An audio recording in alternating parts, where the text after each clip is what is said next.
Mahal naming Panginoon, ang aming amang makapangyarihan sa lahat, lumalapit ako sa iyo nang may pusong puno ng pasasalamat para sa iyong habag at biyaya. Sinasabi ng iyong mga banal na salita sa Colosas chapter 2 verse 14, matapos pawiin ang nakasulat na katibayan laban sa atin na naglalaman ng ating pagkakautang. Pinawalang bisa niya ito matapos niyang ipako sa krus. Panginoon, salamat po sa makapangyarihang katotohanan ito.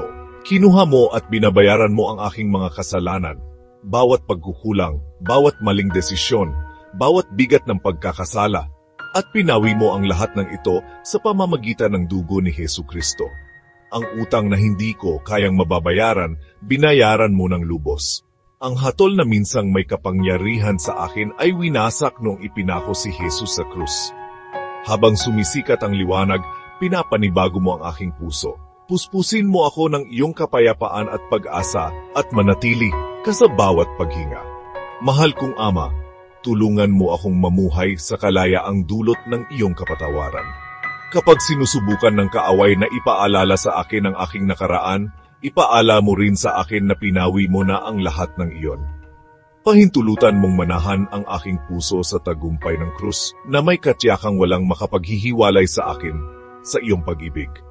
Sa iyong presensya, natatagpuan ko ang lakas at katahimikan na kailangan ko araw-araw. Ituro mo sa akin na ipamahagi ang kaparehong biyaya sa iba, na magpatawad ng bukal sa puso, magmahal ng taos, at mamuhay ng mapagpakumbaba sa iyong harapan.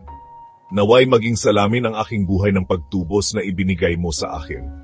Maraming salamat, Panginoon, sa pagbubuhos ng iyong banal na dugo sa krus. Palayain mo ako sa lahat ng aking mga pagkakautang at iligtas mo ang aking kaluluwa magpakailanman sa kalangitan. Sa makapangyarihang pangalan ni Hesukristo, ako nananalangin. Amen and Amen.